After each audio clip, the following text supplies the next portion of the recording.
Welcome back to Byline. I'm Brian Lilley. It took 30 years, but the world of political correctness has finally set its sights on video games. The GamerGate controversy began earlier this year, and one of the big concerns, misogyny and war against women in video game culture. Jennie Bharaj is a video game enthusiast. She joins us now from Vancouver. She's also behind basedgamer.com. We'll get into what that is in a moment, Jennie, but let me ask you about GamerGate. You are a woman.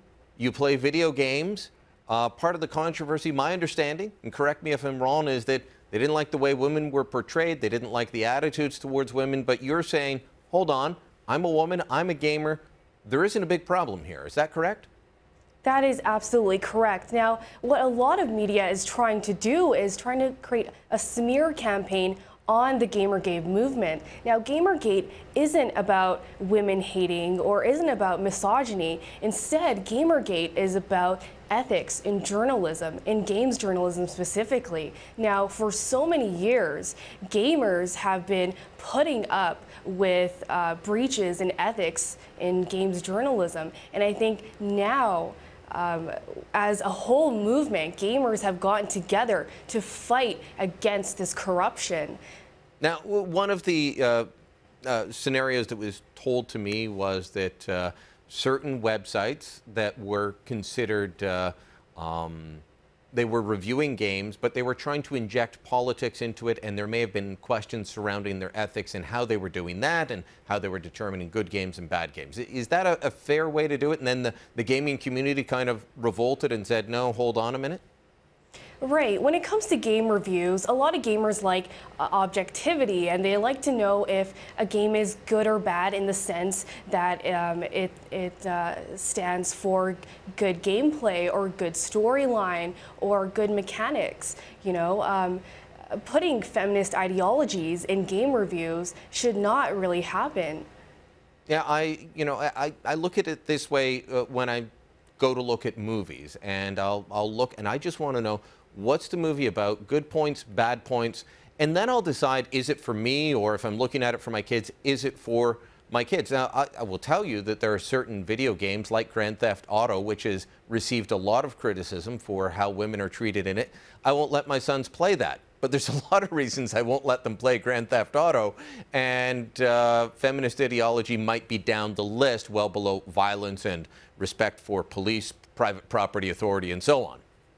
Right. It's very unfortunate what's happening with GTA 5 right now. I've heard of stories of Target banning GTA 5 simply because it's quote-unquote misogynist. But what gamers, what these non-gamers and what these radical feminists don't understand is that GTA 5 is meant to be a morbid satire, and it's also supposed to be rated M for mature, meaning that it's not meant for children. Yeah, so an adult can get that morbid satire that you're talking about, whereas my 14-year-old or 10-year-old boy may not, most likely would not. Well, there's also the other issue that a lot of non-gamers don't understand, that these morbid options in GTA 5 are optional. You don't really have to, kind of conduct these immoral missions in GTA 5. If you simply want to play the game morally, you have that choice. The big thing in my house, and I've got two budding gaming enthusiasts in the house, as I said, a 14-year-old and 10-year-old boy. The girls, that's great. They'll play a little bit, but they're not as interested as the boys. I think that's fairly standard, interested but not as much. The big issue in my house is violence and what they're exposed to, and is it age appropriate? Within this movement that GamerGate is the pushback against it, was there an attempt to say these games are too violent and we need to clean them up as well? Well, this is why the ESRB exists. With the ESRB, there's a rating system for what games are better suited for children. Now, violence in video games has never been academically linked to violence in children and violence in adults. And this is a study that has been foregoing over and over again, because it seems like academics have to reassure media and reassure consumers that violence in video games is not connected to violence in adults and children. Well, you know, for us, it's more along the lines of, with GTA 5, is the storyline appropriate for a 10-year-old or is it for an older one? And that's, as you say, why the rating system's there. We've got a short bit of time. I want to give you a chance to plug Based Gamer. This is a website you're developing to aggregate reviews and you say be a bit more open and transparent, honest of what's going on.